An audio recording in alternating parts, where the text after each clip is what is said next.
શહેરના ચાર દરવાજા વિસ્તારમાં બંધ મકાનના તાળા તોડીને ચોર તોડકી સોનાના 7.5 તોલા વજનના દાગીના અને ચાંદીના વાસણો ચોરી જનાર બે આરોપીને પોલીસે ઝડપી પાડ્યા છે. સયાજીપુરા પાણીની ટાંકી પાસે વિનાયક રેસિડેન્સીમાં ભાવિકાબેન પરિવાર સાથે રહે છે.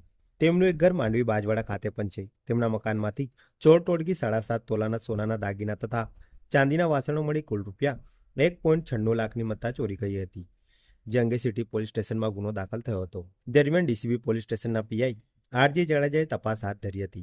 પોલીસે મળેલી માહિતીના આધારે કારેલીબાગ ચેપી રોગ હોસ્પિટલ પાસેથી મનસુખ વિષ્ણુભાઈ દત્તાણી અને તથા આકાશ નગીનભાઈને ઝડપી પાડ્યા હતા. પોલીસે આરોપીઓ પાસેથી 4.58 લાખના દાગીના અને ચાંદીના વાસણો મળી કુલ રૂપિયા 5.78 લાખનો મુદ્દામાલ કબજે કર્યો છે.